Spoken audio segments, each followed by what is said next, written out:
जय श्री राम। मैं नीलकमल पाठक, संस्थापक 1101 श्री हनुमान स्थापना संकल्प, बरेली, उत्तर प्रदेश।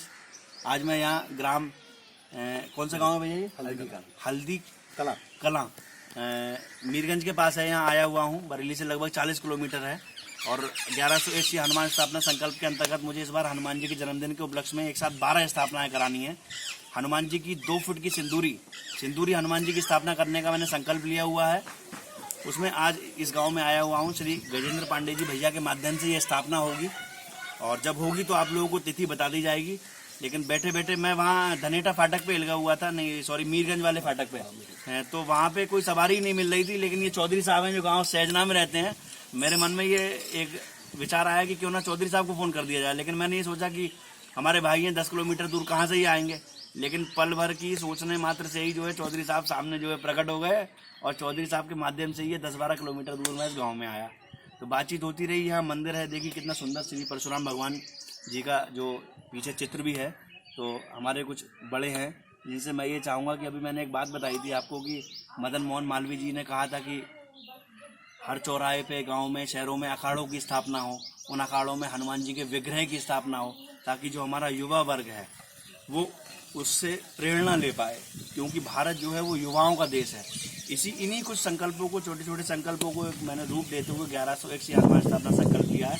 तो मैं आप लोगों से ये चाहूँगा, आप लोग शायद कुछ बता रहे हैं मदन मोहन मालवीय जी के बारे में जो शायद मुझे भी जानकारी नहीं है, या अन्य हमारे श्रोताओं को भी शायद जानकारी नहीं हो सकती। तो भैया आप थोड़ा सा प्रकाश डालें, और किस किस तरीके से उस दिवंगत पुण्य आत्मा ने जो कार्य किए सनातन धर्म की रक्षा और सुरक्षा के लिए।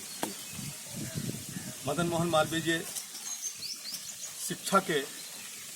शिक्षाविद थे, बड़े शिक्षाविद थे, बड़े राजनीतिकों के गुरु थे, स्वतंत्रता संग्राम सेनानी थे, और समाज को एकत्र करने का एक बड़ा संकल्प लेकर के काम किया था। उसका एक उदाहरण है कि वो हिंदू महासभा के 2 बार अध्यक्ष रहे, और कांग्रेस पार्टी के भी 2 बार अध्यक्ष रहे, और लगातार नहीं रहे, एक गैप के बाद रहे।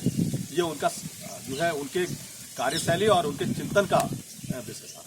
और उस चिंतन के विषय में यह था कि जब उन्होंने संकल्प लिया काशी हिंदू विश्वविद्यालय के निर्माण का, तो आज तक का ये एक रिकॉर्ड है।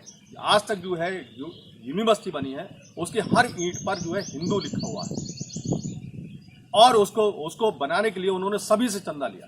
उस चंदा जो इकट्ठा करने का उनका काम था, जो तरीका था, उसकी एक उदाहरण देता हूं कि वो कैसे नकारात्मक को सकारात्मकता में बदलते थे। कि जब वो चंदा लेने गए नवाब हैदराबाद के पास, और जब उन्होंने उस सहयोग में जो है एक अहंकार बस अपना जूता उठाकर फेंक दिया, और जो उन्होंने उठा लिया मालवीय जी ने, और उसको अगले दिन बाजार में जो है जब नीलामी की बात करी, और उससे नवाब हैदराबाद घबरा गए, और उन्होंने मुंह मांगी रकम मालवीय जी को दी, और तब उस काशी विश्वविद्यालय की स्थापना हुई। काशी हिंदू विश्वविद्यालय चूंकि काशी में स्थापित है, वहां के राजा से भी वो जगह दान ली, और दान ऐसी ली कि राजा को ये कहना पड़ा कि जितनी आप नाप लोगे उतनी जगह मैं दे दूंगा। तो ये इतना बड़ा क्षेत्र, जो लोग गए हैं वो जानते हैं कि इतना बड़े क्षेत्र में है, और जो लोग नहीं गए वो जरूर देख के आए। एक धरोहर है जो कि अंग्रेजों के समय में बनी। जब अंग्रेजों का शासन था, उसमें काशी विश्वविद्यालय जैसा विश्वविद्यालय बना, जिससे जो है समाज को एक प्रेरणा मिलती है कि अगर हम संकल्प करें तो कोई लक्ष्य बड़ा नहीं है, वो निश्चित रूप से पूरा होगा। शर्त यह है कि हमारा संकल्प, हमारा दृढ़ निश्चय होना चाहिए। धन्यवाद। आप अपना परिचय दीजिए। आप भी कुछ बता रहे थे मालवीय जी के बारे में। सबसे पहले आप अपना नाम बताइए, कहाँ से हैं, क्या?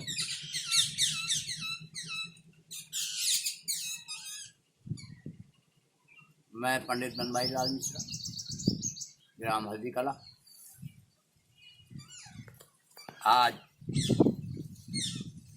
पाठक जी हमारे यहाँ आए हुए हैं, और हनुमान जी की मूर्ति की, सिंदूरी मूर्ति की स्थापना के विषय में वार्ता करनी है। आगामी समय में तिथि निश्चित करके पाठक जी यहाँ हनुमान जी, सिंदूरी हनुमान जी की मूर्ति की स्थापना करेंगे। और जैसा कि हमारे अभी छोटे भाई गजेंद्र पांडे जी ने पंडित मदन मोहन मालवीय जी के बारे में बताया। पंडित मदन मोहन मालवीय जी को महामना की उपाधि यूं ही नहीं मिली थी। उनके विचार, उनकी दृढ़ इच्छा शक्ति और उस तत्कालीन ब्रिटिश साम्राज्य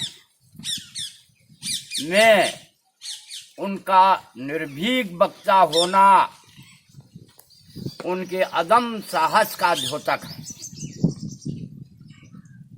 उन्होंने जो लक्ष्य निर्धारित किए उनको पूर्णता को प्राप्त किया। साधन कैसे जुटाए जाते हैं, कैसे कार्य संपन्न किया जाता है, वह हमारे प्रेरणा स्रोत है।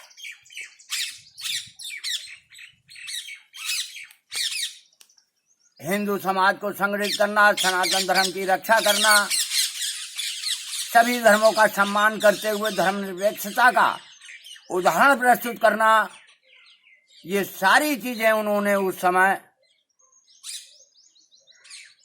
बताई और करके दिखाया, जिसके अनुरूप आज भी भारतवर्ष और यहाँ की सरकारें उनके बताए हुए मूल सिद्धांतों पर ही चल रही हैं और जो कि अक्षरशः सत्य हैं। हमारे वेद पुराणों में जो भी लिखा हुआ है वह भी आज दिखाई देता है। कितने वर्षों पूर्व हमारे ऋषि मुनियों ने जो घोषणा की, हमारे कवियों ने जो घोषणा की, विद्वानों ने जो घोषणा की, वह वर्तमान में भी परिलक्षित होती हैं। कितना उनका ज्ञान, उनका विज्ञान उस जमाने में था जो कि आज प्रत्यक्ष दिखाई दे रहा है। तो ऐसे पंडित महामना मदन मोहन मालवीय जी को सच्ची श्रद्धांजलि देना प्रत्येक व्यक्ति का कर्तव्य है और उनके बताए हुए मार्गों पर चलना, सिद्धांतों पर चलना, अपने लक्ष्य की प्राप्ति करना ही हमारा मुख्य उद्देश्य है, हमारा कर्तव्य है, हमारा धर्म है।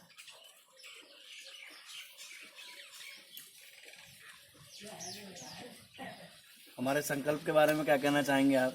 आज से आपकी तो मेरी आज पहली मुलाकात है, लेकिन क्या लगा आपको संकल्प के बारे में जानकर, कैसा लगा? ये जैसा कि पाठक जी ने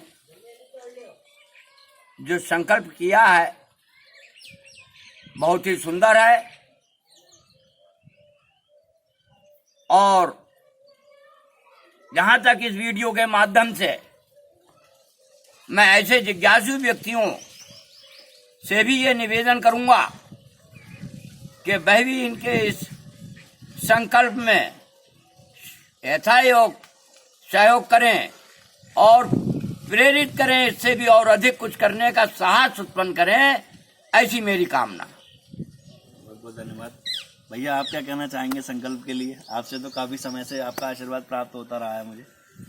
इस उम्र में, क्योंकि नीलकमल की अभी उम्र ज़्यादा नहीं, जब लोग अर्थ की तरफ दौड़ रहे हों और इस उम्र का व्यक्ति अगर जो है या इस उम्र का युवा ईश्वर की प्रति इतनी संकल्पबद्ध होकर के एक 1101 हनुमान जी के विग्रह की स्थापना का संकल्प लेकर के काम कर रहा हो, निश्चित रूप से इस आने वाली पीढ़ी इस देश की सुंदर भविष्य की रचना करेगी। और मैं ईश्वर से प्रार्थना करूंगा कि इनके संकल्प को पूरा करें और जितना ये चाहते हैं उससे कहीं अधिक ये अपने जीवन में पाएं। इन्हीं शब्दों के साथ अनुज नीलकमल पाठक को बहुत बहुत शुभकामनाएं, बहुत बहुत आशीर्वाद। चौधरी साहब आप भी दो शब्द कह दीजिए।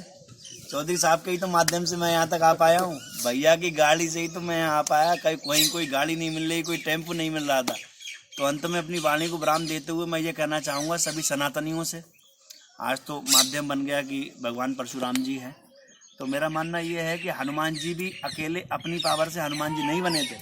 जब उनकी हनु टूटी थी जो ना किस किस देवता ने जो ना क्या क्या आशीर्वाद उन्हें दे दिया था।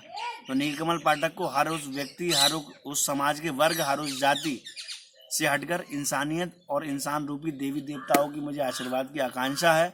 और हर हिंदू, हर सनातनी मेरा सगा भाई है। मेरे मन में किसी के लिए कोई भी किसी पॉइंट मात्र भी कोई द्वेष नहीं है। आपका प्यार, आशीर्वाद साथ मेरे साथ बना रहे। और आप लोग जब इस वीडियो को देख ही रहे हैं तो मेरे संकल्प के बारे में आपको जानकारी भी है। तो अगर कुछ ना कर पाएँ तो घर पे रह के और बैठ के ही मानसिक रूप से आप अपने इस भाई और बेटे को आशीर्वाद दें कि नीलकमल पाठक का 1101 श्री हनुमान स्थापना संकल्प लिया तो नीलकमल पाठक ने है, लेकिन हनुमान जी तो आपके भी हैं। तो आपके भाई का, आपके बेटे का संकल्प पूर्ण हो। बाकी बजरंग बली से मैं ये प्रार्थना करता हूँ आपके घर और परिवार पे बाबा की कृपा हमेशा बनी रहे। जय श्री राम।